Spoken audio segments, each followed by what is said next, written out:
That's great. Any kind of less than We are live. kind of, Yes. My favorite beer is also a Beta Purple Haze, so we're on the same wavelength there as usual. All right. I can't, this is my third interview with Steve in a matter of a few days. And hi, everybody. It's me, Bill Field, your regular host here on the Geeky Weekly with my co-host, Kyle, the man. Other side, Bill. You flipped your camera. Yeah. And, he did. Okay. So whichever way. And then we are so freaking lucky, and I'm going to get to spend the whole weekend with them, so I'm even luckier than everybody else. Yeah. But we're lucky that we have the dude himself. We have Steve Rude here live from Arizona. And, dude, we couldn't be happier to have you. And thank you for making time for us today. It really, really means a lot to us. And Kyle has been gushing like a little fangirl for weeks about this. Oh, yeah. So, Obviously. Kyle, I'm going to let you lead this off today because I know you have a million questions for him. Oh, just my questions are all going to be just whenever, wherever, however, because like I said, this is basically a copy clutch, and instead of just going down the usual road of, tell me this or tell me that, again, it's comfort levels. Do you want to talk about your influences? Do you want to talk about what you're working on right now? I'm going through the books that he's worked on There today. you go. We've bought a lot just for this week. I think this is my favorite Thor cover of yours. I always like it when you do demonic looking creatures, and this is one of the best. I love that smoke demon or creature or whatever that was. Isn't that great, Kyle? Of course. And it's just gorgeous. And look at that. Look at that pathos. Look at that drama that's in there. And he instills that into everything he does. So, and I don't think I showed this one. This one harkens back to Nexus for me a little bit. Style wise, subject matter wise. And then, of course, these are just pure gold. We're just going through his greatest hits here, aren't we? Yeah. I'll go through more later, but I just wanted to start with those just because we're having to rebag these for the weekend. So I've been unbagging all morning. And then, I'm going to share. Well, of course, this is what he's really known for, folks. Of course. This, I love this cover so much. I can't tell you how much. And look, Professor X, I just love this. That is just so great. Okay, one more. This is probably my all-time favorite. Dude, I was in college when this came out, and it made me so happy. So there you go. Keep going, Kyle. Take it from here, brother. I was gonna say this ain't about us talking at all, but like usually with guests, people will tend to ask who's your favorite people to work with or whatever, and I know a lot of them are uncomfortable. So I'm going to go with the comfortable and start way back and then just see what you're comfortable talking about from there. Like, what are your classical influences, if you will? Because you get compared to Rockwell so much, it's disturbing. So, well, nobody can compete with Rockwell. He was one of my teachers, Mr. Owen Campen, knew Rockwell because Rockwell was part of the famous faculty members of the famous artist school that Albert Dorn ran, and they knew if they got Rockwell, they would stand a chance at getting some notoriety. So they got Norman aboard and a bunch of other guys that were prominent at the time, Austin Briggs, Harold von Schmidt, Robert Fawcett, and my teacher would relate stories to me about Rockwell, and he would say that Rockwell said that people don't have any idea how much work he puts into his paintings. It was, anyone that is an illustrator knows that what Rockwell did to perfect his finished pieces with all the charcoal studies and the color studies and all that, and taking all the shots of the models. Everything he did was an insane amount of work.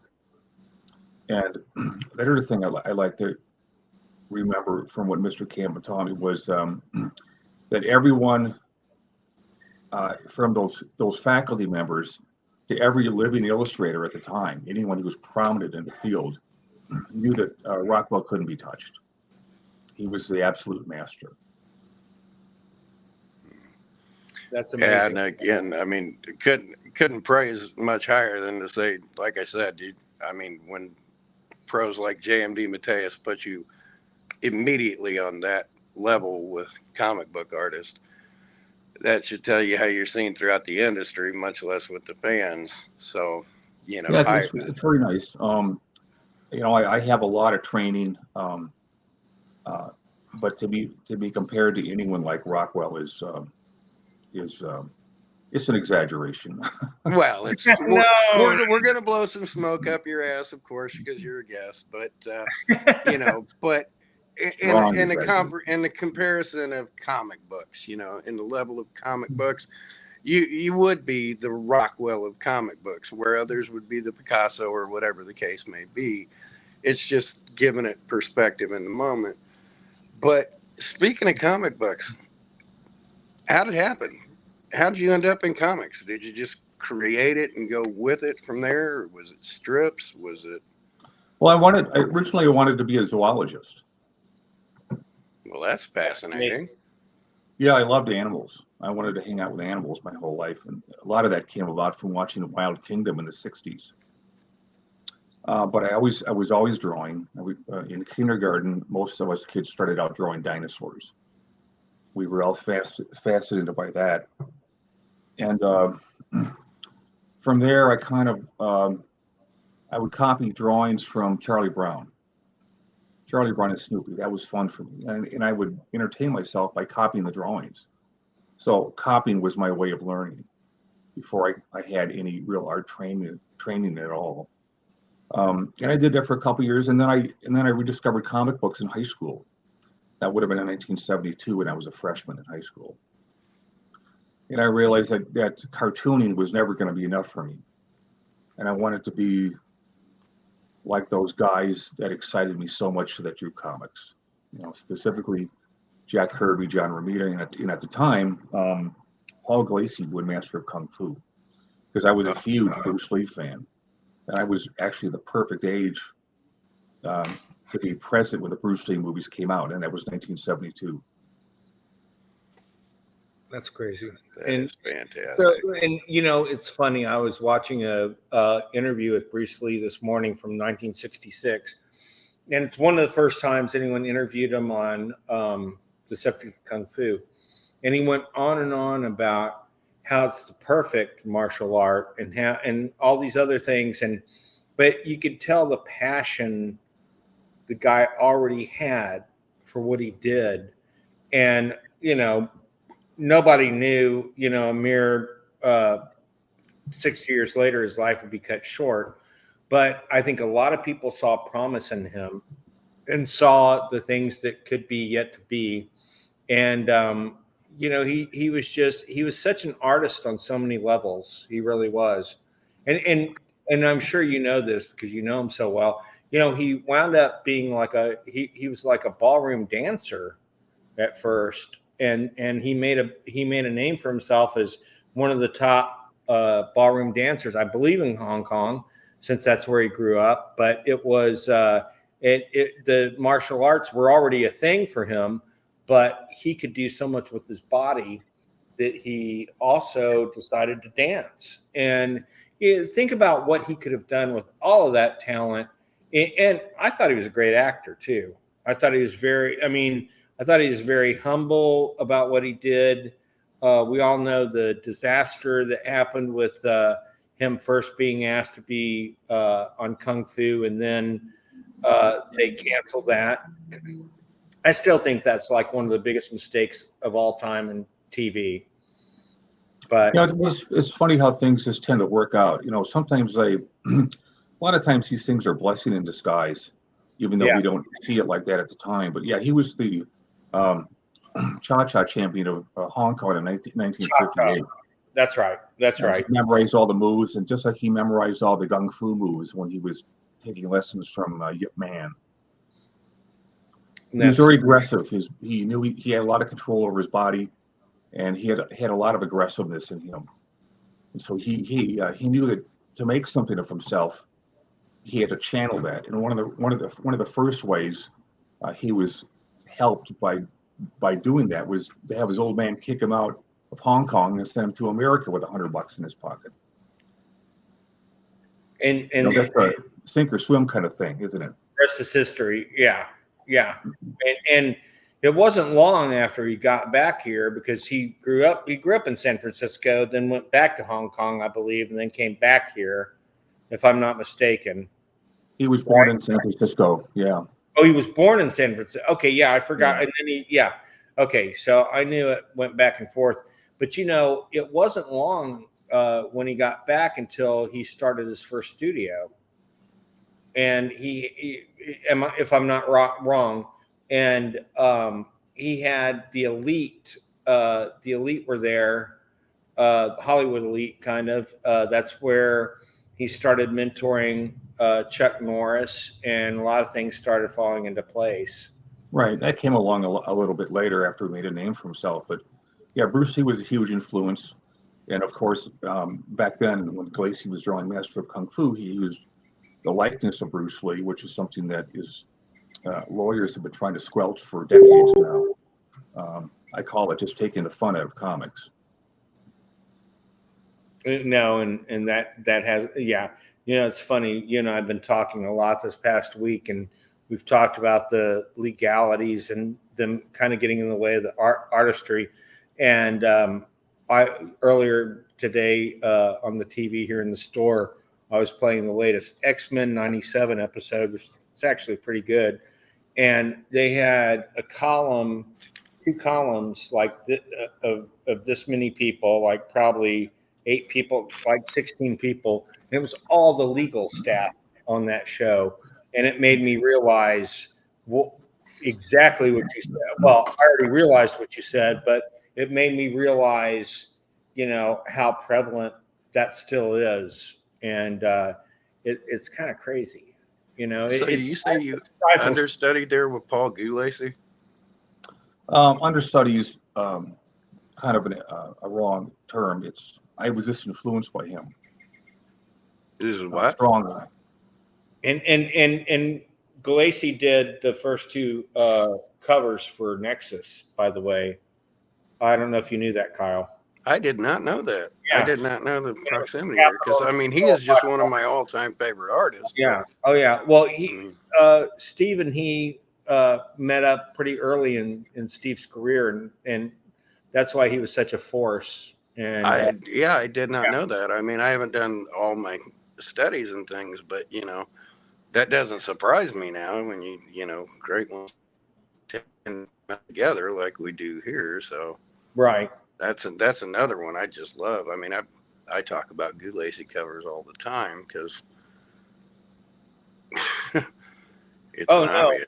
Exactly. Well, since we have limited time, I would like to get into your love of Kirby and meeting he and Roz, bringing her a rose on stage when you got given an early award. Yep, there it is. Isn't that great? I love that cover. That's one of my favorites of all time. I just love that cover. But that's my favorite storyline, I have to say. That's my favorite storyline. I'm just filling in dead space, so I'm not covering my face. You guys keep talking about Jack and Roz. So go ahead and tell us about the impact of Kirby on your life, meeting him, and all the things that happened after that. Well, it starts with, being 10 years old and seeing his work on the comic book stands. Kids tend to imprint on things that excites them, and that was the thing that really excited me. With anything that Jack Kirby did, his work was so powerful, and I responded to that. He was different from all the other artists. He created machinery and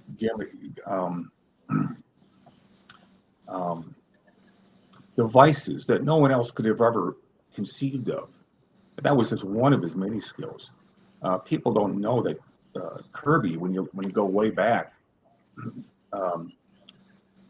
there were drawings he did when he was 13 or 14, according to Roz, that were stunning.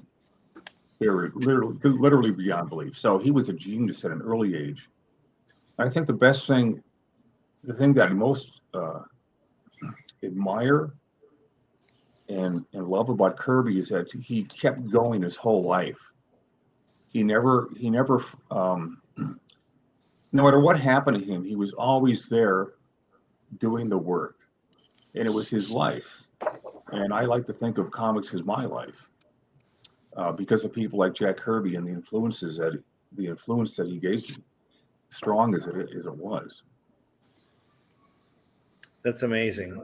And now, can you tell us about winning? Was it the Kirby Award where you went on stage and gave Roz the Rose? Yeah, it was the afternoon, one of the afternoons at the San Diego Comic Show, and among the winners of those various awards, I know Dave Gibbons was there, Jerry Ordway, who's the editor from Karen Berger was there. Oh wow! George Perez was there. Wow. And Frank Miller was there, and of course Jack was there, and Roz, of course, was always there to act as Jack's assistant with anything he needed help for. And Kirby was a guy that was always dreaming all the time, big, always conceiving, always inventing, always conjecturing. So he kind of used Roz as his as something that would keep him on the ground instead of floating up in the outer space every 5 minutes. And it's just something that I happened to be there for, and I was lucky enough to win that award. And as a pre-thought, I thought to bring up. I thought it'd be a nice gesture to go find a rose and bring it to Roz before he got up there. That's beautiful. That's beautiful. Now, would you tell us about how Nexus came about, how you discovered the name, how you and Mike started working on things together, how he was kind of an early influence on how you did things because he had a little bit more, like a few more years on you, and he had already been doing things with his writing before that. If you'd share a little bit of that, that would be wonderful.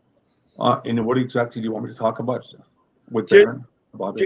Like everything, like all of your, like how you guys got together, how you created Nexus, how you came up with the name, that kind of stuff.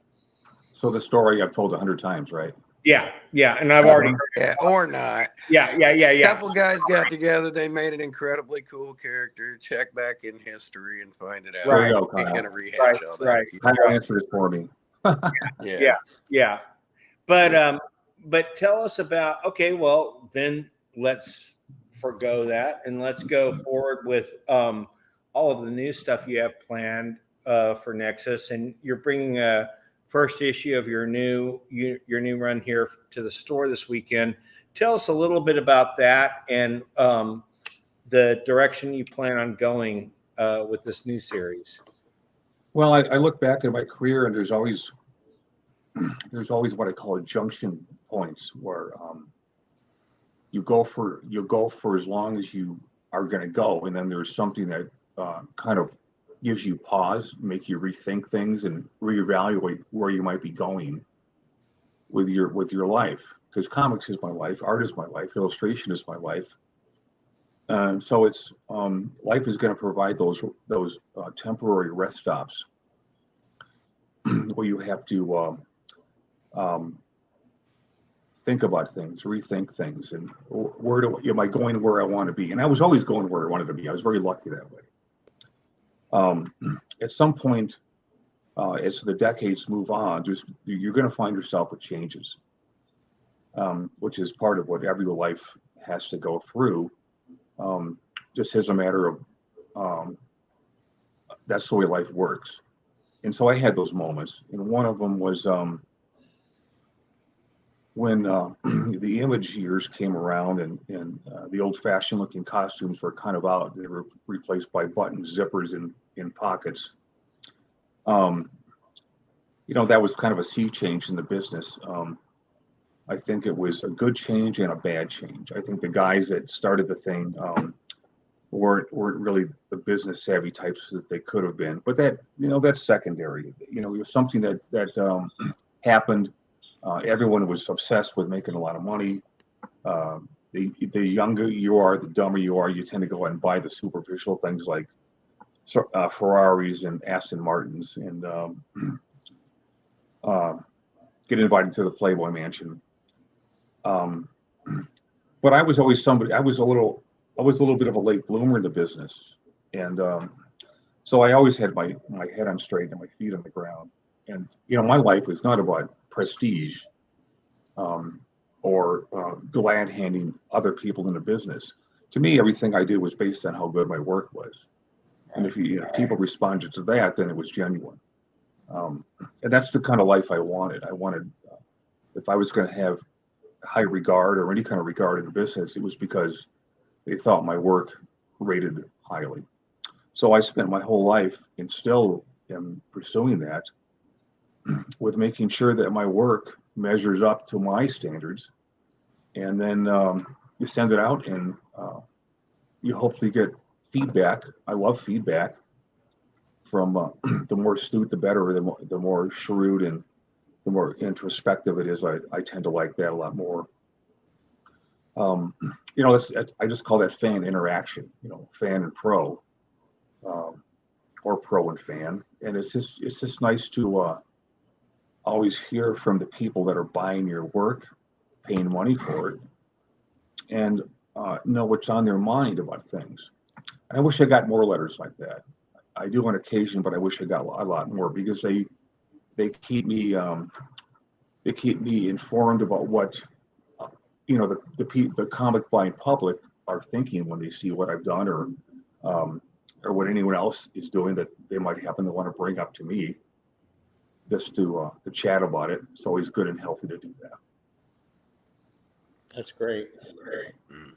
Yeah. So speaking of impactful times and things, and being a freshman in high school, getting hooked by comics, because there we have something very much in common there, because that's when I got hooked, when I was a freshman and my big brother was a senior. He said, "I've outgrown my comics. Here, take this box of 97 books."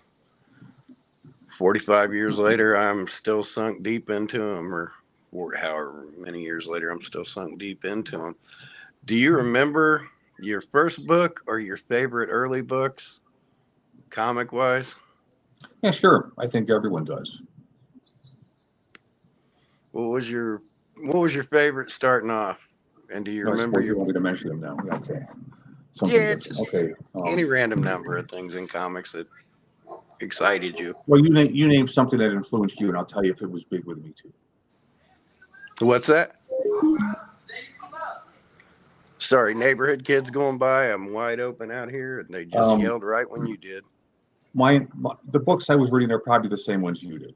The Marvel comics were big and things like that. Yeah. All the things that 12-year-old kids read. Oh yeah. Still love for that.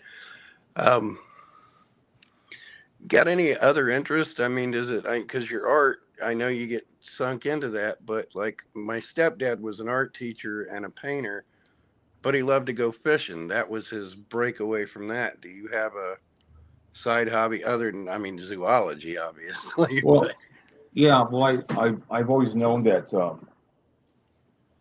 the animals are starting up over there. I've always known that if you have a desk job, which is essentially what being an artist is, you've got to think about your body as well as your mind. So knowing that, I've always been someone who's tried to keep in shape. The whole gym thing, the weights, all that kind of stuff, and running, and all the things that are going to help balance. Do you do any martial arts anymore? What's that? Do you do any more martial arts? I did it for a couple of years. I never really liked doing it, but I did it because I thought it was good for me. I tried it. and I met a lot. That was another chapter where life is about meeting people. Absolutely. And anytime you go into a different venture, down the street or countries away, you're going to meet people that are going to influence your life. And ideally, you want to meet people that have something to say about life, that can impart things to you that you can use in your own life to make things smarter for you and better for how you perceive things. Yeah. Well, yeah, some of my best memories are with animals. When I met Janelli, when she was a college student, I was in my early 30s. We stopped at a place along the Oregon coast that was called a wildlife zoo kind of thing. I got a chance to finally pet all these animals I've always wanted to pet. I got a chance to pet a cougar. I think it was a baby leopard, maybe a black leopard, a black panther. All the other animals like tapirs and llamas and things like that. But I think the best thing was Any alpacas? Yeah, there's plenty of those. But I think the most memorable thing was getting into the little lion cage where there was a baby lion there. And I was playing with him, and the guy got worried because we were playing so hard. He was worried he was going to turn into a man-eater someday. But that's what I call fun. And I like to be in the woods. I like to be alone in the woods. I love the fall. I love the leaves, the pretty leaves coming down. That's when I feel really at peace. So whenever I'm around the woods and seeing the leaves change and there's a cool breeze in the air, that's probably as good as life gets for me outside of the drawing board. Brings out your inner Bob Ross, huh? Yeah. Yeah, I was just sitting here thinking of the American Southwest when we started. We were talking about being young and dumb. And, 1988, when you did that portfolio, I was hitchhiking from Indianapolis to Phoenix, Arizona, enlisted in the Marine Corps when I got down there. Spent the next 4 years bouncing around the world because I was just young, dumb, and stupid. And then that introduced me to comic fans all around the world. So, well, I'm sure you weren't dumb, and I'm sure you weren't stupid. You were just, inexperienced because you didn't have the experience that comes with aging. Yeah. The service is supposed to do a lot of maturing for people, and that's why they get into it. Yeah. Yeah. Yeah, it was an eye-opening few years. 88 to 92 were pretty eye-opening.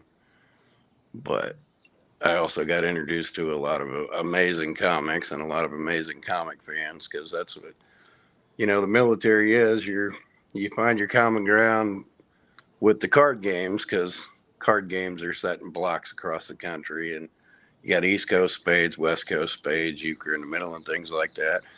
And then we had the classics of who's a Marvel fan, who's a DC fan. We had all the discussions, who would you cast for what, and Patrick Stewart would be Professor X, and walking guard post and having those discussions, who's the greatest artist ever, and getting introduced to other ones like that. And it's a real eye-opener. So a lot of people tend to find the entertainment of comics in the service. Elvis was a comic book reader at a young age. Yeah. And when you tend to discover them at a young age, you want to you read about these heroes, and you kind of you realize that's, if you're going to be anyway at all in the world character-wise, wouldn't that be the best way to be? If somebody who helps others that can't help themselves, or take care of the bad elements in life and try to reduce them. Whereas before, nobody did a thing about it until these heroic people came in and tried to find some justice in the world, which is, yeah. I mean, because I know for a fact I've had a Captain America complex for over 40 years. Most of my friends being in the Marines, I'm sure that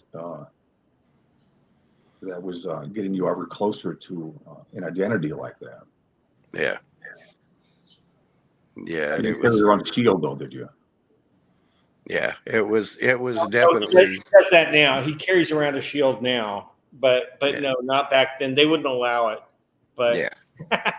Well, it was You wouldn't kind of allow it funny now. because all my dog tags say I was either a Taoist or a Zen Buddhist, so I caught a lot of hell for that, being a Taoist Marine. But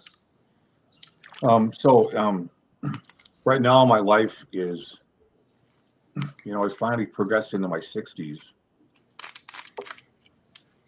and I think what I'm focused on now are what I should be focused on, which is specifically something that, with all the things all the years of experience and all the books that I've done and all the people I've met, I think it's time just to focus on a very personal thing for me, and that's always been Nexus. So the good thing about where I'm at now is anything that I can conceive, I can do, because I have no restraints in my imagination. I never use the word no or can't.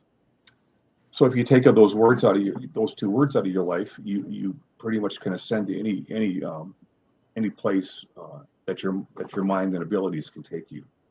So that's where I'm at now, and that's a very exciting place to be with the work I'm doing at Nexus. that's awesome. Now you obviously getting to work with your own character, and you've drawn so many of other things. Is there a wish list of individual characters or creators you'd like to check off a list, or are you so good with where you've gone and open to whatever comes up? Well, I'm open to being directed where I know I have to go, and that's just my solo work in Nexus, writing, drawing, inking, lettering, all that. so can you mention a little bit why you've kind of cut ties with DC and Marvel, and why you went back to your roots, and give people a little insight into that? Well, my influences were always, as a kid, growing up in the 60s, were the 1960 Marvels. They no longer resemble that in any way at all. So I don't want to be a part of what they are now, because they're not what they were. So what I do is I take my 1960s Marvel influences and I put them into the work that I'm currently doing, and that's a very good place to be right now. It feels great. That's great. That's great. Can you mention your favorite mainstream characters that you've had the option to do, or that you've done over the years, like the Hulk, X-Men, all the Batman, Superman. Super. What of that cadre are you proudest of getting an opportunity to do? All of them. Really, hands down. Well, it's a fanboy dream, I would imagine. Well, yeah. Well, yeah. What? Here, let's spin that one on its head for a second, because we know Goo Lacey did the first 2 issues of that. Have you had artists approach you and beg you to work just with you and say, it'd mean the world to me if you let me pencil in Nexus somewhere or something? Well, presumably the people that wanted to ask that of me have already asked.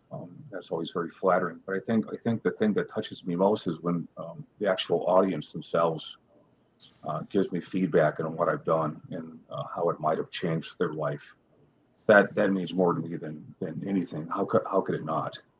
The idea that something you did channeled people into a better place. So how much better can you ask of life than that?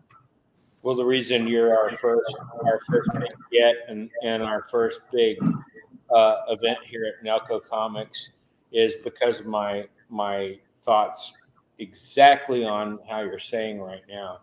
You were always foremost on my list of people I would love to work with and love to do something with. And although it's not on an artistic level at this point, it really made me happy that we could find a way to get you down here. And I told Phil, I go, look, man, and Phil loves your work as much as I do, so it was a really easy thing for me to ask. and we have Billy Tan coming a month after you.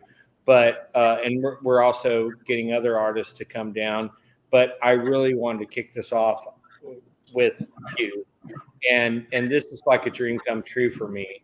And but it's kind of funny that I think we all work that way, and when we're fans first, and then go into doing things with comics, and be it a podcast, be it actual work in the industry, and I've done work with DC and Marvel to a certain extent in the video game industry, but I was just happy to get a chance to work with the characters. That's what made me happy, and so I can't say I'm anywhere near your level, but I do understand how exciting it is to get to work with those characters that brought you into this in the first place. Yeah. And I can speak for dozens of people through military time, through traveling around the world, just in general, and comic book fans.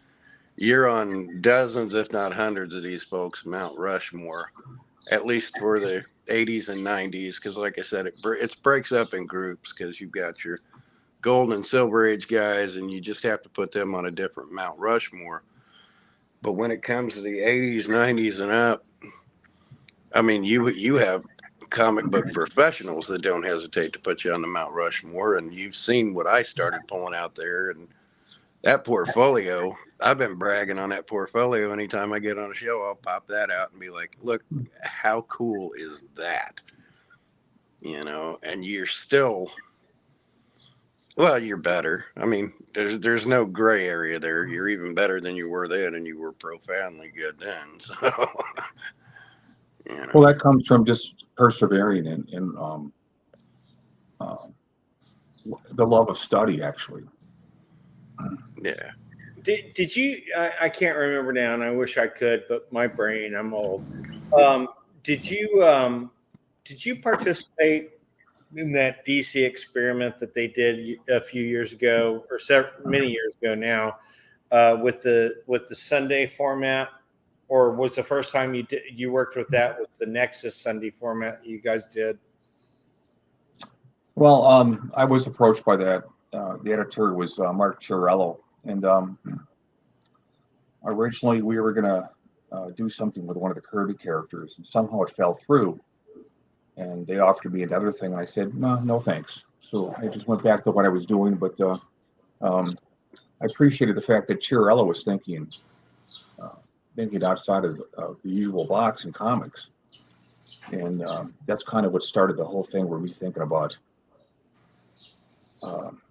the comic strip rather than the comic book. Everyone's doing comic books. Well, strips begat comic books. So why don't I think about going back and doing the comic strip format? It's just something that's different, and experiment with it and see what happens. Yeah, we talk about that a lot on here, because we're historians going back to the days of Punch and Puck and stuff out of England and things like that. Now, I am going to touch on something I've obviously seen on other shows, but again, years gone by and things. I know you keep your portfolios handy and your little pads along with you as you go along. Could I maybe twist your arm to grab one nearby, maybe the newest one, and show a little bit of this life studies you've been doing as you've been going recently? Yeah. This is Oh my God. Oh my God. Careful. I'm having a fanboy moment right now. Oh, this is great. Sketchbook 39 right here. God. Wow. Damn, that's cool. And let's see what's in here. God. Well, Damn, that's here's cool. the first page.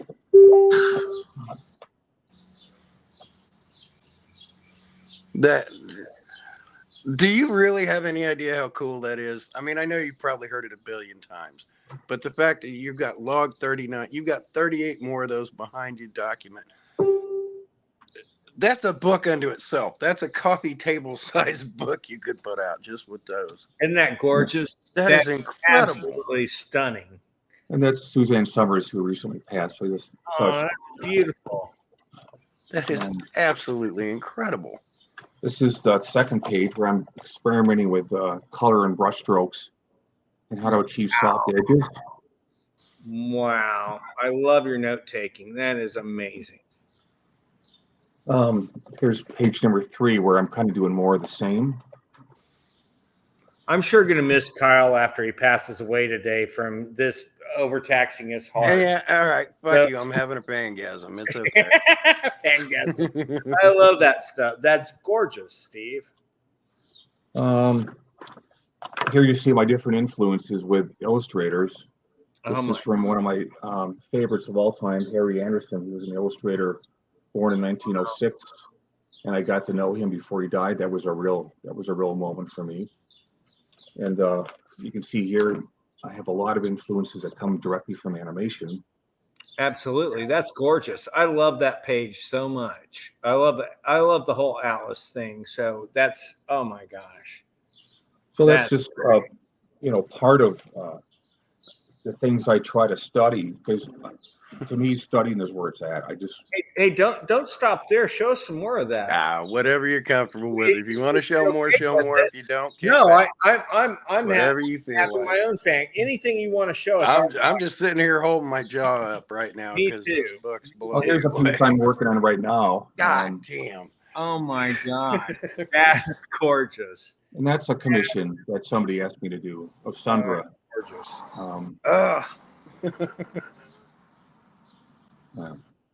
No so this shit. is, Now, Splatter is popping up. That's Darren. He'd be on with us today. He's in England too, but he's had a recent surgery, so he's kind of knocked sideways. But you'd be hearing a lot of gushing. But He says, "Don't let Steve leave the show unless he shows us everything from all 30." Yeah. And we don't even have time for that. Wish we did, but this is amazing. So, can you show us anything more that you have on the drawing board, or that you have close by? Yeah, I can. oh my God! Great thing to ask, Kyle. It's ridiculous. I mean, I'm sorry, It's great. but like I told JM on his writings, the stuff they throw into the trash because they're like, well, I'm done with that. If you throw it up in the trash, I'd treasure that. I know. The stuff sitting on your floor would just blow me away. And he's got these books that are just like, it'd take me a month to go through one of them books because I'd read every notation. I'd study that. I'd be like, that's incredible. Well, that's amazing. One of the things I've been doing recently is because I've reached this age and have a lot more philosophical takes on life. I go over to the typewriter, type them up, and paste them in my sketchbook. So people someday, long after I'm gone, will have a chance to see what was in my head as I matured and tried to learn more and more about my craft and about life. These are studies I do in watercolor paper. Holy moly, that's gorgeous. But everything's an experiment. On the flip side, I use both sides. God damn. These are fine art studies of different artists right here. Look at that. Amazing. Simply amazing. Mostly what I'm going to show you now are just so much of studies that I've done from other artists. There's a Leyendecker, and that's Edison right there. It was a black and white picture of him, and I thought, let's try to capture that in watercolor. If his nose was a little bigger, it would be W.C. Fields. That's who I thought it was at first. I immediately thought that was Edison. Well, I do too. But I love it. It wasn't a slam. I just never realized how much Edison and W.C. looked alike. Yeah, they kind of do. This is a study of a Swedish painter named Anders Zorn, and he was a master at every medium. And these are true masters we're talking about here. And I just do these the way I've done everything my whole life, is just copy things that it does. That's how I learn things. I copy them and they become part of me, and so they become part of the work that I do. Look at that elbow. Look at that elbow, Kyle. Is that not amazing? Is that not the coolest elbow you've ever? Well, your shadow work is incredible. Well, remember, it's based on something I'm looking at here, Real Masters. Yeah, I mean, your shadow work is So utterly I incredible. want to ask you Now- real quick, because Gray, who is running things behind the scenes for us, asked us, is there anything you've ever struggled with art-wise?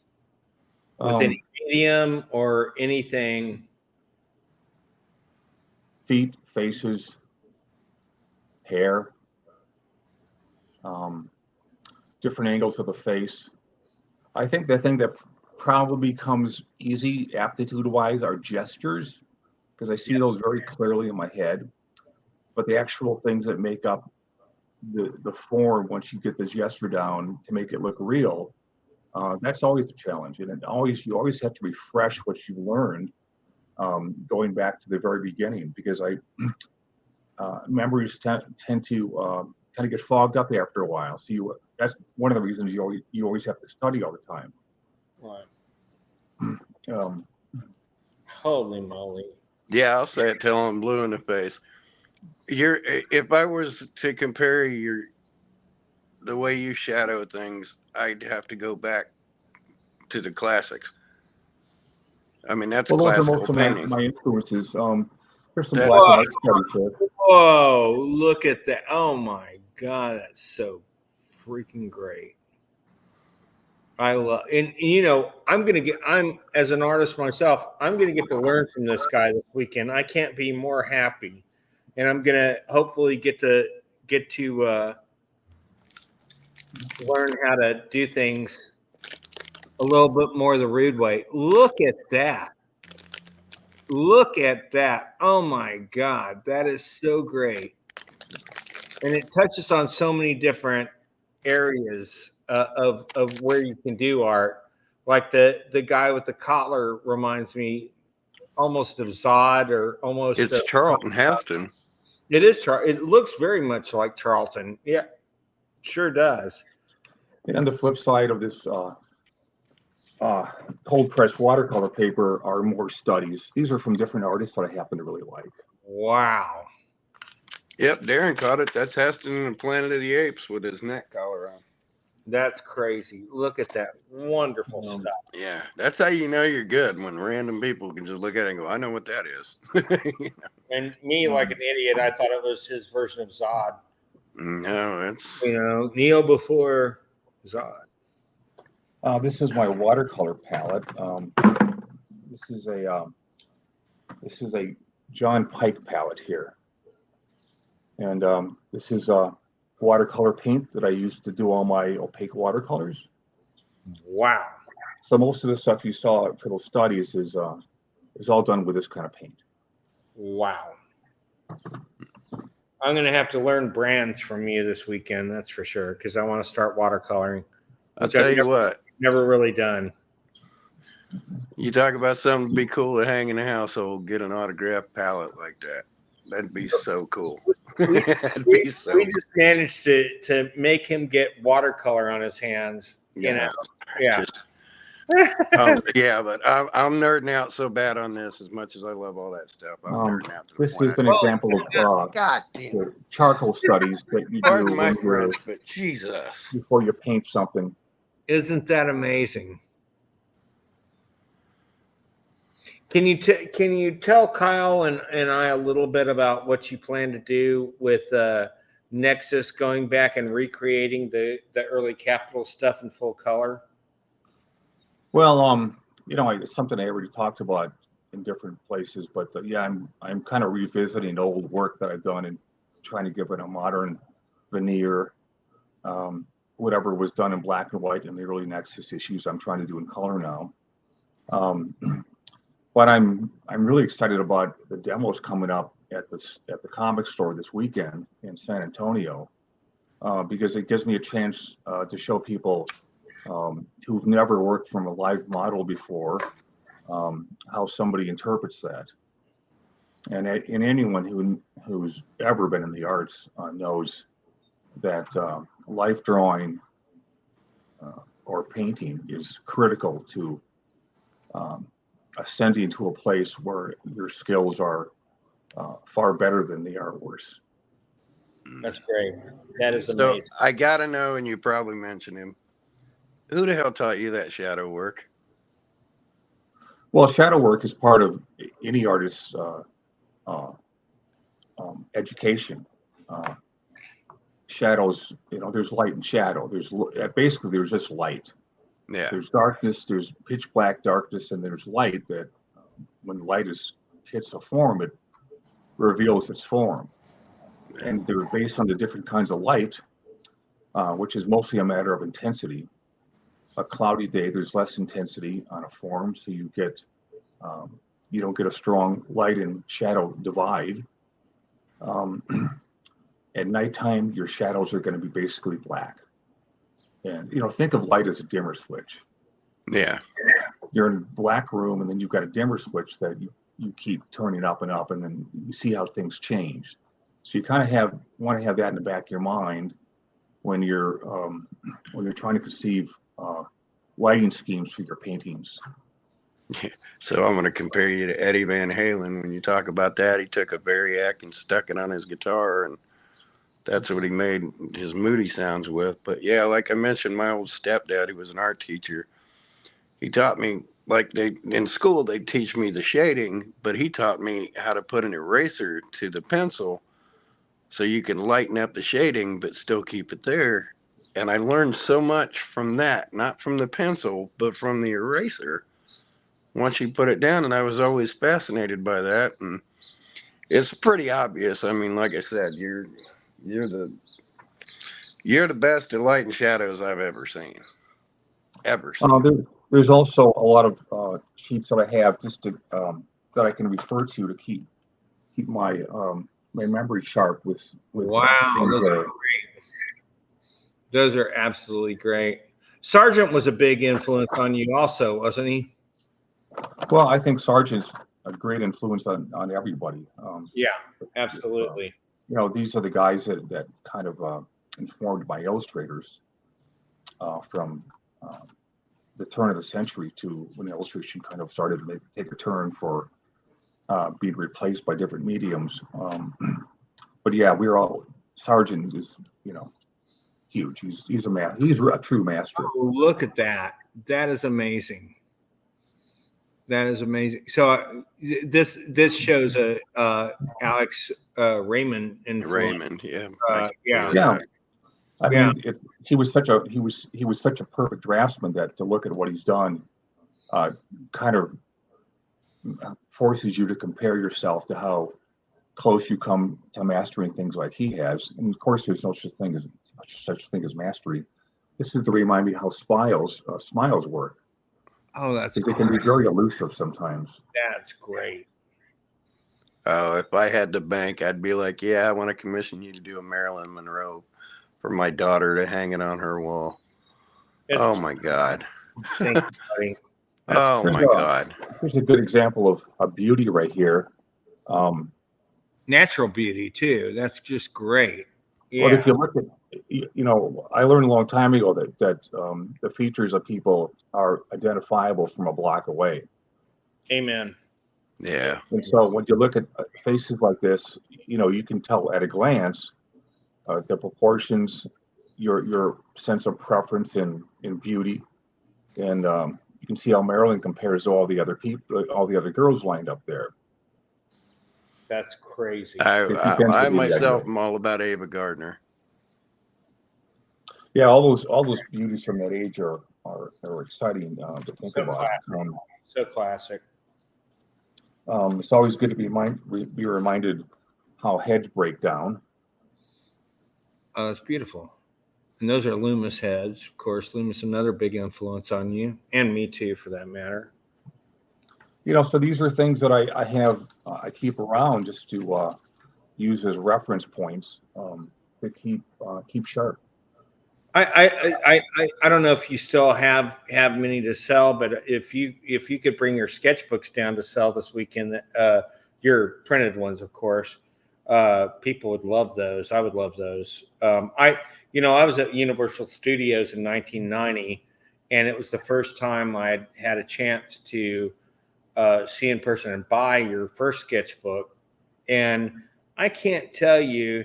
So at the time, I was starting to work on things shortly thereafter for DC with video games.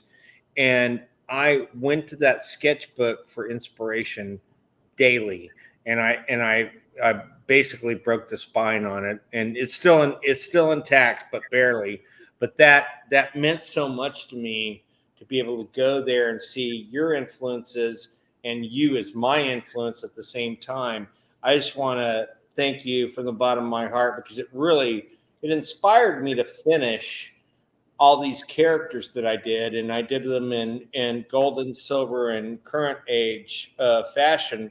And I did that because I would be inspired by how you would always go back to as far as you needed to get the proper inspiration. So that inspired me to go further and to also go back and look at what wonderful characters these are that we are still inspired by, but how many different iterations. Doesn't seem like the current artist crop is doing anything with them that I would be proud of. But in your day, it's still your day, but you are the one stalwart that still keeps this going and still keeps the quality at the high it needs to be for this industry. And I mean, that's something that Kyle and I and so many others are so grateful for. Right, Kyle? Oh yeah. Yeah. I gotta pick your brain. I gotta pick your brain on a personal level again. You can tell me to fuck off if you want. I'm fine with that. Because we know in your studio you're surrounded by your works and your studies and things like that. But I'm always curious when I talk to artists, what hangs on your walls? What hangs on your own walls? Not just in your studio, but what artists do you hang in your house? Do you hang Rockwell? Do you hang? Now let's take a Look at that. walk here, and I'll show Sure. what's on my walls here. Sure. Star Wars. Okay, you bring it up. So that's what's on my walls. Wow. Okay, so I see Bruce Lee. Who's behind the drum set there? Drum Is that set? you? That's not a drum set. Oh, I thought that was a drum set. No. Oh, Oh, look at that.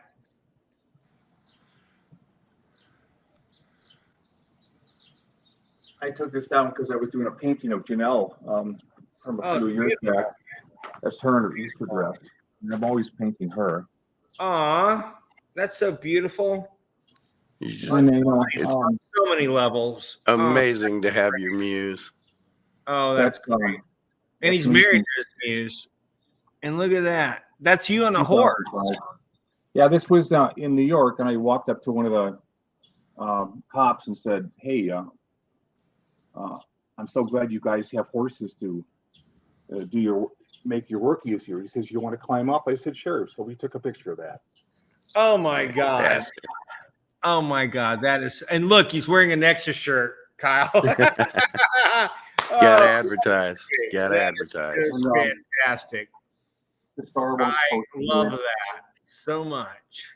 This was Oh, given that to me is by my favorite illustrator, Drew Struzan, who's probably the greatest living artist there is. Who? Drew Struzan. He did the Star Wars poster here. Oh yeah, G. Struzan is fantastic. And, Yeah. and you know, have you ever heard the story about his poster for what's in the John Carpenter movie that was a remake? Come on, help me, Kyle, with Kurt Russell. The Thing? The Thing. God, why couldn't I remember The Thing? Yeah, The Thing. He did that within 7 hours, and all he did is have his wife take a picture of him with the light coming out, and that's one of the most beautiful posters I've ever seen. I love that Star Wars poster. That's great. That is great. Have you ever met him? Oh my gosh. Yes. So yeah, I've known him for 20 years now.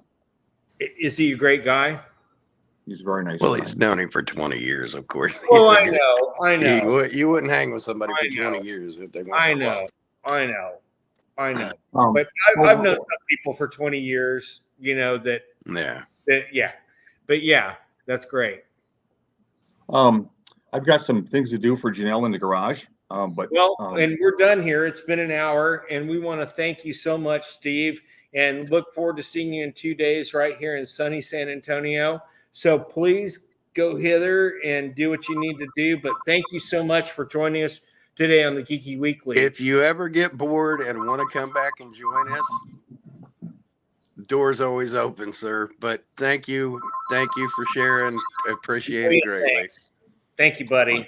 I hope you get a chance to reach some people in places that we don't normally connect with. So that's very nice to have that opportunity.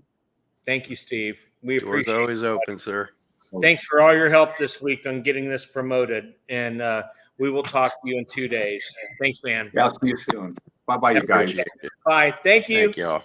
Thank your daughter. Thanks. Yeah, thank you, young lady. We appreciate Woo! you. Thanks so much. you. Bye, guys. All right, now So that was cool. So now, Gray, you want to pop on because I got some comic books to show and laugh real quick. But I don't know if you got to go to work or anything, Bill. But well, I'm gonna leave in a second, but I can hang for a little bit. How great was that? Wasn't that great? look, it's Thunder Bunny. Thunder Bunny. Dun, dun, dun, dun, dun, There's dun. Thunder I Bunny literally number read one. Thunder Bunny today. I on wanted the Mark to toilet. be here. These were in my Nexus box, Okay, so I pulled them out. What company did Thunder Bunny start at, though? Red Circle. It didn't start at well. It was Green printed his own stuff. Martin Green. I think there's actually a Charlton Thunder Well, Bunny. yeah, he's in Charlton Bullseye too, but Martin started it on his own. Well, yeah. Did you hear what I said? I actually read that comic on the toilet today. Literally today, I read that comic book. Well, Thanks for blowing story the entire hour we had with Rude with that comment, Gray. Thanks. He's got all straight and face. oh, too bad. And now Darren comes on. Look. Hi, Darren. Anybody need this for the weekend? Miss you. You should read the second story. Read the second story in that Thunder Bunny. It's based in a comic convention. There's a whole load of creators on there.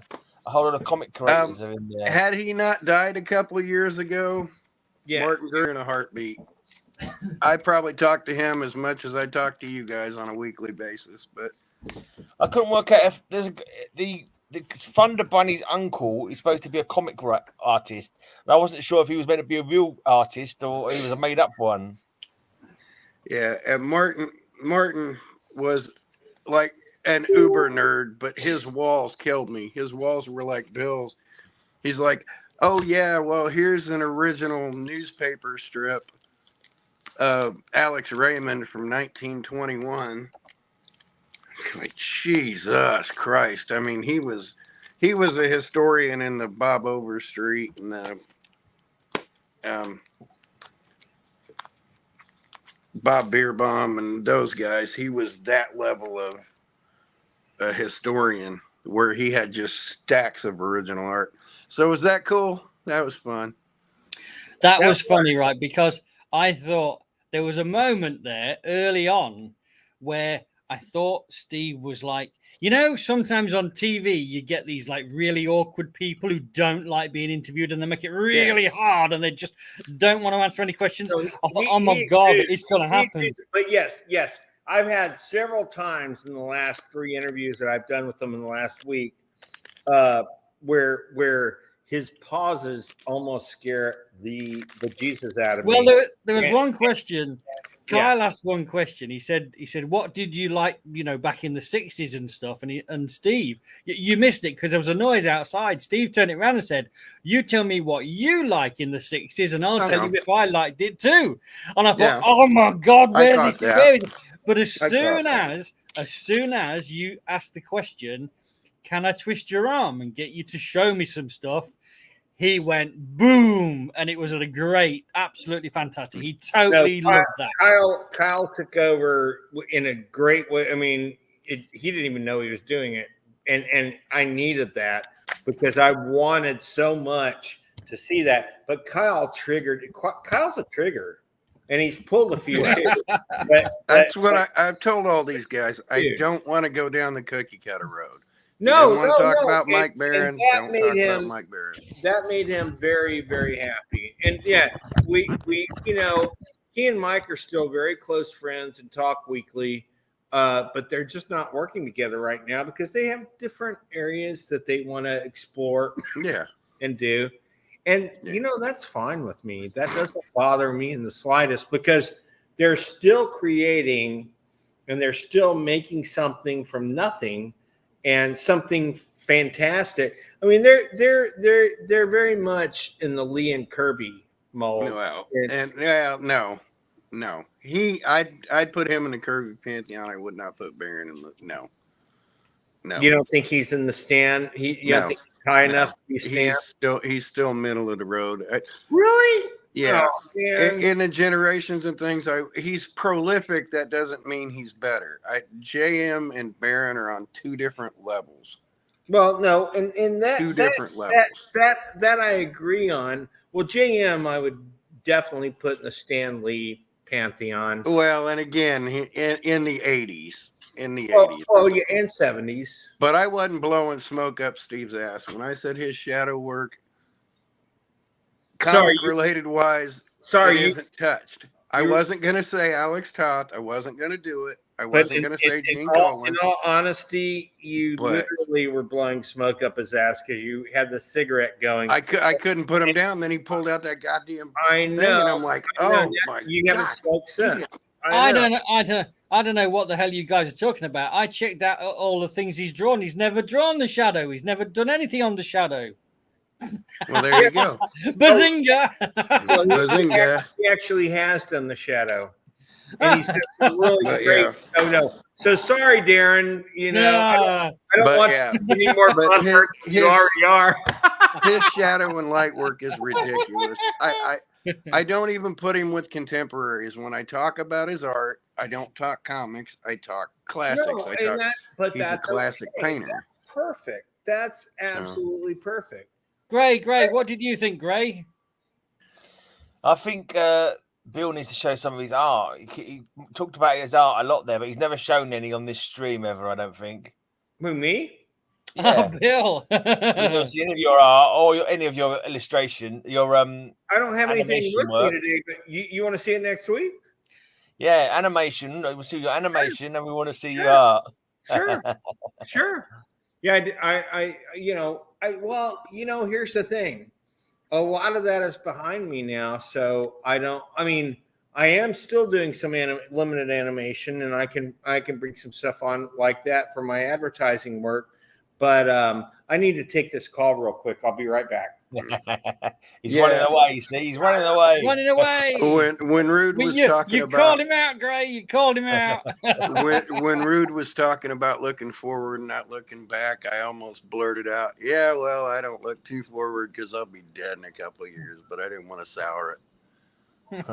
But oh my God, if I could get him to do a Marilyn Monroe that I could hang in my daughter's house, that'd make me so happy. But I don't have that kind of bank. I don't have it must get quite painful and boring and jading to be asked the same questions again and again and again for your whole career, because he's like, well, that's why I go out of my way to try not to do those. When Bill went down that road, I'm like, just no, it's out there for people to see it. Don't repeat it 100 times. Tell me about animals. Tell me what kind of coffee you drink. Show me your artwork, but talk to me about like his major influences were all turn of the century, like 1800, 1900 guys and stuff like that. Talk to me about that. That's what interests you. Because we're going to get some comic fans. I mean, the guys watching just don't know what to say because they're like, holy shit, how's this little podunk show get these monsters? JM blew me away because, like I asked JM yesterday, because he let me know that they're not going to hit the Kickstarter until July now. It was originally planned at the beginning of May, and they're not hitting it till mid-July. So he's like, you're going to have to get back with me then. And he's kind of swamped with work right now. And I'm like, yeah, that's cool. So I just hit him back with it. We got Steve Root on tomorrow, and I'll get back with you on them July dates. And he made it a point to say, P.S. I love Steve Root. I mean, it was bold, italic. I love Steve Root's work. So I said, hey, you want to come on tomorrow as a panelist? We won't even ask you questions. You can talk to Steve about things if you want. And he goes, I'm honored you asked. If I wasn't booked, in a heartbeat. He'd do it in a heartbeat, but he was booked up to his eyeballs, But when you got comic pros that just go, holy shit, now that's an artist. So I think I've only read or looked at 2 pages of Steve Root art in my life, and that would have been in Batman 400 because that was like different pages done by different artists. I don't even know. I don't even know what I've seen of his. Well, that's why I sent those pictures, because he's done some modern. He's done some modern covers. He did the 30s cover for Detective 1000. He did the Hulk Superman crossover. I showed the Children of the Atom series. There's one called The Moth, Gray. Have you had The Moth? The Moth is phenomenal. Obviously, loads of Nexus. X-Men, Children of the Atom. That's not your cup of tea. Tales of the New Teen Titans. Tales of the Teen Titans. Sorry. Yeah, I didn't pull that 48. one out. I didn't go digging too much. This just came out. This just came out today, and this is from our local free paper called The Current. And I'm going to open. It's 2 pages, and look at that. They really presented some of his best stuff. Isn't that great? And in full color. He's just phenomenal. He's, Kyle and I talk about him together when we talk privately. I want this signed by him, but okay, I have one in here. So I'll get it for you. I'd like that. That sign would be neat. I want that signed. Inside these Steve Root, is he a painted art person? He is now. Well, he's always been into painting, but most of his stuff was pencil and ink early on, and then in more recent years he's done more painted stuff. And I'm not sure, Kyle. I don't know. He didn't paint Superman versus Hulk, but he's.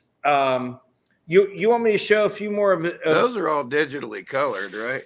No. I mean, and I can't complain. I don't think so. Well, I've got his autograph. Look at that. Yeah, that looks I've got very his painted. autograph, so I can't. Yeah, this is a painting. Yeah, that's a painting. Let me find another. This is a painting. Look at that. Godstorm. Isn't that amazing? That is just freaks me out how good he is. And then I'm putting my robe to good use. It's wrapping around these comics so they're not getting all smoky. I'm pretty sure that was painted. Yeah, that was painted, yeah. And that's early on. This was painted. Yeah. And I love that. Isn't what that inside, Bill? Inside it is not painted, but look how dazzling it is. It's just amazing. Just amazing. And then it's funny. So these 2 midgets are apparently Tweedledum and Tweedledee, which is a good thing because he used to have a midget that worked for him called Gaggy, who was written like Gag, but no one was thinking S&M back then. But Gaggy, and he was literally in the costume that became the costume of Harley Quinn. So it's kind of funny how those things pan out, and that was a real happenstance because they just happened to use in the TV series as his girlfriend, and I don't know if they ever even noticed that Gaggy wore it in the comics, but it's funny. He has a history with midgets or small people.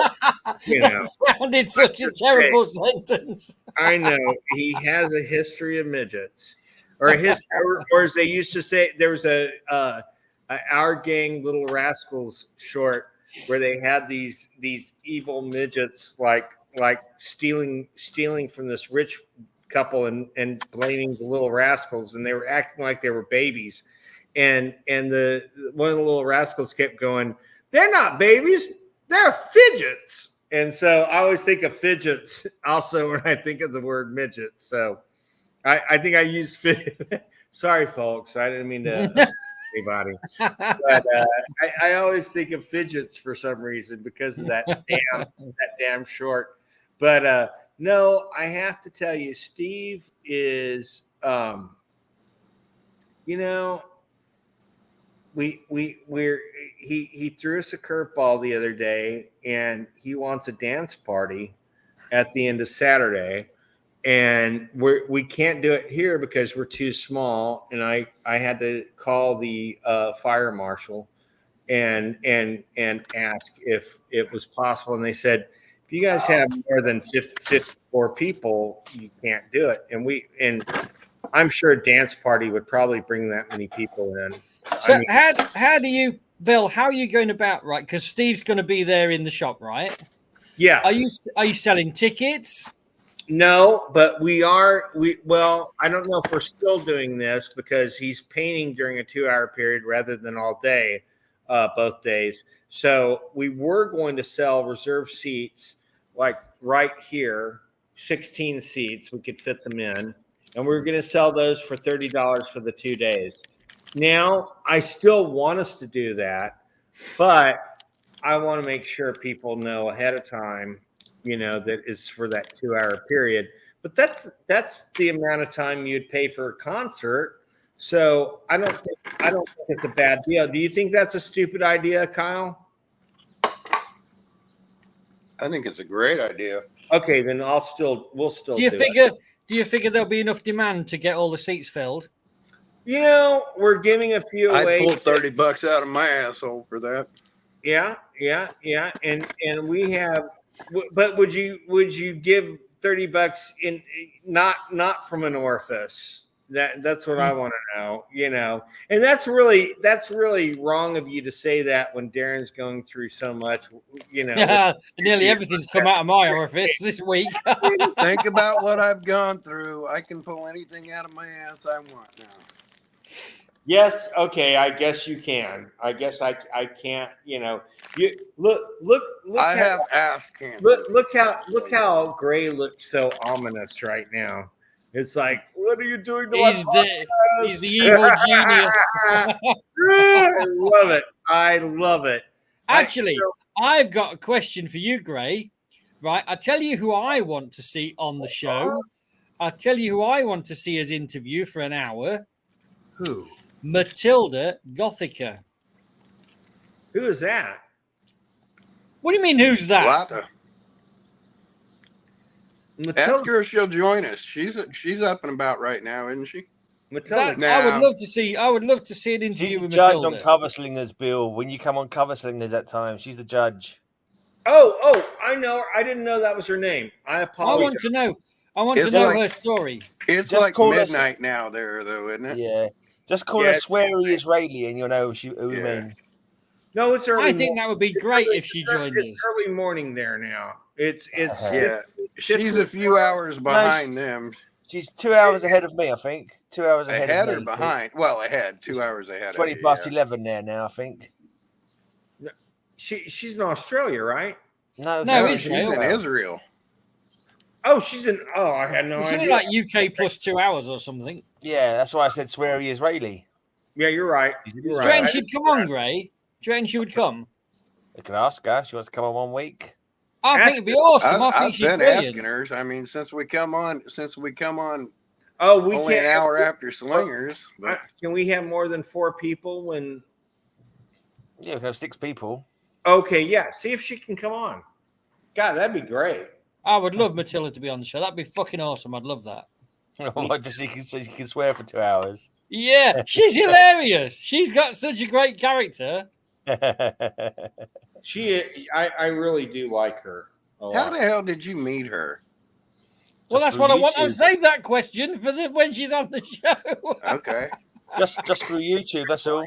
Yeah, that's what I figured. I mean, that's how I met him, was just, common 'Cause I- channels and comments. I found and I don't go stalking people, right? I just stumbled across. Yeah, Yeah, yeah. we believe you. We believe you, Darren. I stumbled across an old video on YouTube of you and her and another girl, and I don't know who it was. Rena It's Brown. anime.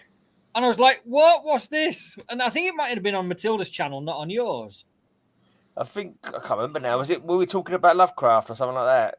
We did a I series can't about remember. Lovecraft, and we did a series of Isle of the Dark. The other woman was Rena Brown. She was the one who wrote it.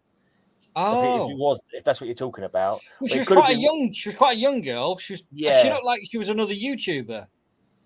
She Oh, does my have a God. channel. but I'll she's tell you what. We should get Sandy and Z on here and just let them go on Darren. Who is Sandy and Z? Z is Matilda. Matilda's real name is Lata. So Got us a lot Sandy's of like in Amsterdam. got a whole lot of love. Oh. Yeah, Those two I are think hysterical. she's got a lot of verve, a lot of life, in her. And I think that Bill's if you reliving got his rocking days. people who've got lots of verve and stuff, it makes good watching. I think Bill's off his rocker. He's a rocker off his rocker. I'm a rocker. And I've got I've got another question, but I was going to save it till Mark was back, but he's going to be away for ages, so I'm going to ask it tonight, right? But I want to know what is the big deal about Dave Stevens? Just where did this come from? He's just good. Yeah, and He's just good. He's like Ruder. He's just good. well, but he did this almost I wouldn't call it photorealistic, but in a sense it kind of was. Yeah. Look, and he used Betty Page as a muse, and actually him bringing Betty back to the forefront got Betty Page paid for all these people drawing her. Yeah. And gave her a little cushion at the end of her life. Yeah, he helped her out. But, but he's What a just that great good. guy. I mean, comic pros love him. People, and he was a gentle, great guy. So You won't hear bad stories about So him. I might have told this story before, but I'm not sure. I was helping my friend run the talent part of Dallas Fantasy Fair in the 80s in 1986. And I had Frank Miller, Dave Stevens, and Bern Hogarth, who's known for all his dynamic drawing books, and he drew Tarzan for years after Hal Foster. I had all of them in my car at the same time. And you talk about, I was awestruck. I'm still awestruck, and it's 30-something years later. And I have to tell you, these guys were just, well, Bern, he was a little older at that time, but he's putting those dynamic drawing books out. And Bern Hogarth goes, hey, are there any parties tonight? And the other guys, all Dave Stevens and He sounds like a Muppet. he was like a character. He was older at this point, and he was like, can you tell me, are there any parties? But yeah, very Muppety. But it was funny because I had Frank Miller there. And I kept asking Frank Miller if the third Dark Knight had just come out, and I started being fanboy and going, "So, are we going to get a battle of Superman and Batman in the last issue?" He goes, "You'll have to wait and see." And Dave Stevens looked at me and he goes, "Like, of course you're going to get that." And Dave knew probably because they were friends. And Frank Miller was going on and on because the second issue of Watchmen had just come out, and Frank Miller was wowed by the art of Dave Gibbons, and he was just like going on and on. And he goes, and then of course, just a couple years later, they started doing the Give Me Liberty series of Martha Washington at, I believe it was Dark Horse, wasn't it? Was it Dark Horse? I think it was Dark Horse. Help me out here, Kyle. Oh, Kyle can't hear me. He's feeding the birds. Yeah. He's away with the birds again. Kyle's for the birds anyway, so it's fitting. But I believe it was either Dark Horse or one of the other indie groups back then. I'm pretty sure it was Dark Horse, but I'll let Kyle tell me. Kyle, What? was the Give Me Liberty with Martha Washington? Was that Dark Horse? Yeah. Okay, Dark Horse. Okay, I got a sealed figure out here of Wow, Martha Washington. Look behind Kyle. There's a panther. The Black Panther is about to crawl. Well, maybe not. Near the black car. There's a panther? Yeah, a real panther. It's huge. It's hiding behind the bushes. Just keep your eye on it. It'll come out any second. Oh my God, you're stupid. I thought serious. like there are panthers in Indianapolis. No shit. We got to watch out. He could like get Kyle. It's a big black Doberman. Well, it's still. So back to Dave Stevens, right? Yes. So I know that his career's ended because I think he's dead, right? Well, yeah, that typically happens. Right. So so there was a point when it started. Now, did his art style always stay the same? And was it a long career? Because this everyone seems to be going batshit crazy for Dave Stevens right now. And some guy on Facebook, I don't even know who it was, just read a random comment. He's like, oh, it's a fad, it'll pass.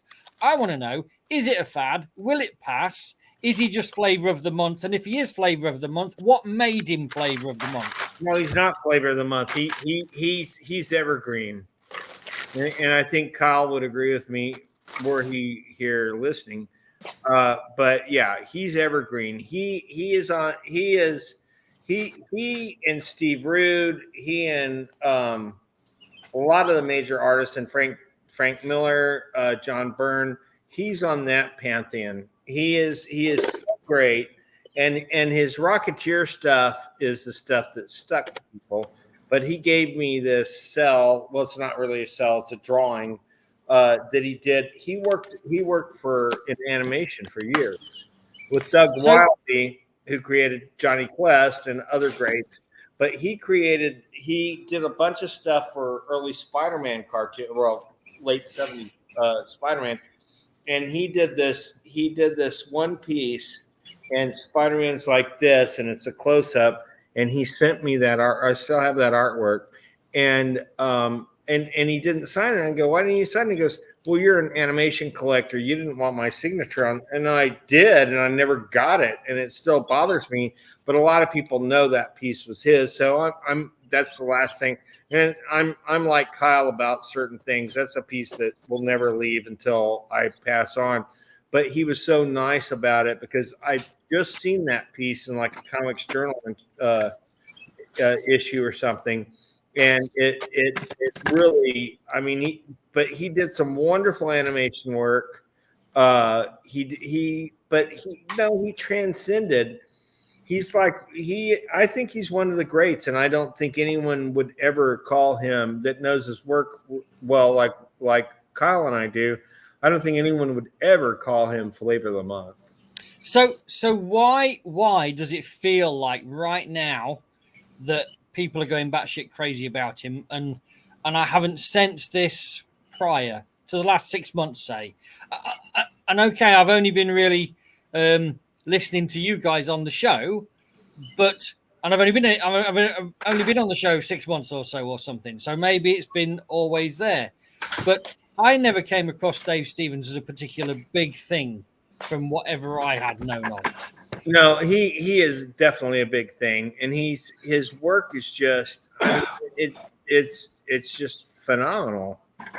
How would you describe if you were to describe or classify or I don't know genericize or whatever what would you describe it as? It's a cross between Norman Rockwell and Kurt Schaffenberger. No, I don't want other people's names. I want you to describe it. Oh, it's good girl art. It's good girl art. It's the definition of good girl art. It's also great composition. Is it simplistic? Is it detailed? Is it painted? Is it line drawn? A lot of his stuff was painted, but most of it was other mediums. He We're still talking about Dave Gibbons, right? Yes. Yeah, he's probably the best penciler that lived in the last 50 years. One of. No, he's probably the best penciler that lived in the last. I don't have any trouble saying that. He's that good, and a lot of his contemporaries would say was that good. And does he draw things very realistically, or does he do things out of A proportion? For little effect? cheeky, realistic but cheeky. Where Neil Adams is shaded and realistic, his is more linear, more line drawn, less shadow. And so, if he had never signed any of his stuff, right, and you were just going through a pile of 1,000 comics, would you I could pick instantly every single one of recognize? them out. I could pick Instantly every- recognizable. I would Instantly. immediately know anything by him. Yeah, instantly. he's like Kirby, Eisner, all the greats. Yeah, I he's would- one of those. It's like Steve Rude. You could, I would immediately know him. yeah, you put anything Steve Rude in front of me, I can tell you it's Steve Rude, painted or drawn. Wally Wood, any of the greats, he's that guy. See, Wally Wood kind of blends in a little bit because there's some stylistic similarities with Wally and some others. But not to me. Not Now let me ask you the same kind of question about Steve Rude. Describe Steve Rude's style. Okay, Steve Rude's style is what I just said. It's halfway between Norman Rockwell and Kurt Schaffenberger. Yeah, but I don't know these people, so that means nothing to me. So you got to describe it. Think of a classical painting. Just think of a classical painting. Think of pretty women in a classical painting. That's the easiest way to describe it. Right. So You know, quite I don't need to realistic. say Botticelli. I don't need to say Rembrandt or anything. Just think of pretty women in a Great knows classical painting. Schaffenberger's That's art. his So style. I would say realistic with pastel colors and soft Mhm. tones and curves. Yes, exactly. And a touch cartoony when need else be. here, one day he's going to be using watercolors. Saturday, Steve Rude, that is. I'm trying to get back to what we're talking about on that. But Steve is, so the first day he's doing Supergirl. The second day he's doing Spider-Man. And he's going to have live models here in the section I'm in right now. And he's going to be painting. Well, Steve Rude, I think Steve Rude is even better than Dave Gibbons. I mean, you Not really, with a pencil, with a paintbrush all day long. Not with a well, pencil. I think with a pencil too. Well, Yeah. I don't know. With a pencil, he's really, really, really good. Yeah, Where Stevens is great. With a paintbrush, he's great. yeah. Okay, I mean, with a paintbrush, he's a fucking master. I mean, that's hard to say. I'll let you have That's- that one. Stevens is a master with the pencil. I'll let you have Rude that. is a master with the painting. Now I'm Kirby's a gonna- master at three-dimensional drawing. You Now know, I'm gonna- you just know the masters. I'm going to now quiz Gray. Gray, what kind of art style, descriptively, do you like? What turns you on? I'm useless at talking about art, really. Like all these, when they talk about different people, I just turn off because I never really looked at who did the art when I buy a comic. I only ever like to read this. I'd always bought them for the characters, and I didn't mind. I never sort of got into who the artists were. He's never- a Kurt Wow. Schaffenberger fan. That's who he is. If he But I had to do pick- like that old. Yeah, I do like the Yeah. old clean '60s kind of style where you can see what's going on. And his I it's not Superman, just- Jimmy Olsen stuff. He's Yeah, Kurt I love all that. Schaffenberger. I love all that, but it's not just for the characters though. I like the blurbs. I like the speech balloons. I like the something going on there, like an interesting idea going on. So it's all more holistic. I to couldn't me than, believe like- yesterday you didn't know who Swanderson was. No, I didn't realize it was a blinking mixture of two names together. Yeah. Yeah, but I don't even know who the two names are once you told me. Yeah. Again, I'm used to remembering who does what. You know, I've only very recently sort of started to recognise a few artists. You know what I mean? I even remember the names because when I was a kid, I didn't ever look at who did the art. I remember artists from 2000 AD better because they were always written in the box at the beginning of the 4-page story. So I always remember who did what and Judge Dredd and stuff like that. Like Kevin O'Neill and Carlos Esquerra and Ian Gibson and Ron Smith and various names. I remember 2000 AD artists more than I do American comic book artists. But yeah, I mean, I could never. I mean, I'm useless at picking my favorites anyway. I hate picking favorites. I can't. My brain doesn't order things like that. Yeah. People ask what my favorite characters. I say But- Blue Beetle and the Demon, but only because they're two that I like a lot. But I wouldn't say them. I don't know if they're my favorites. I don't go out of my way particularly to read them more than others. But I do like both characters. But also I like Flash, Green Lantern, Superman, Batman. I like everybody. But when it comes to art, I think probably my favorite art was Carlos Esquerra from 2000 AD. I liked it. I like the way his characters looked. I like the grainy, kind of like they're like really gritty looking, aren't they? Like, like they're mean. They are. They look like characters from the Iron Cross movie or something like that. They're really like the opposite of chiseled. Yeah, more like weather beaten. Yes, exactly. Like with spots and scars and bristles. That kind of actually is a bit like Joe Cooper. His characters all look lived in. You know what I mean? They all look like they've seen a few things and they've got like memories scarred with horror. I'm thinking Johnny Alpha. Characters. Yeah, Johnny Alpha. He did them as well. Yeah, Strontium Dog. Yeah, I love all the art of them. They're just great. When it comes to Dave Gibbons and Steve Rude, I'd put them in the pantheon of Neil Adams. I can never get my head around why people. I mean, I don't think I'm the greatest judge of I just generally like artwork. Sometimes I look at it, that's not very good. But I don't see why Neil Adams is he draws photorealistically. Five times. If you like photorealistic, you like him. If you like line art, you don't like him. He's not a good line artist. I don't mind he's not a good line artist. He's a good I find it annoying that his covers cost 10 times more than anybody else's. It's really you two are freaking crazy. It's annoying. Neil is I mean, let's be honest. I have a vested interest in this. I wrote the book on him, but Neil brought photorealism to comics in a way no one else had. He used photo references, and a lot of people gave him shit about it, which sucked. But we just interviewed Steve Rude. Steve Rude uses photo references, and Alex Ross uses photo references all the time. Right, and the two artists that people put in that category are Steve Rude and Alex Ross. Well, that shows you how the guy we had just a few minutes ago on here, Steve Rude matches up. He is in almost everybody, and I think Kyle will agree with me. He deserves to be on that more recent artist list of people that should be on Mount Rushmore.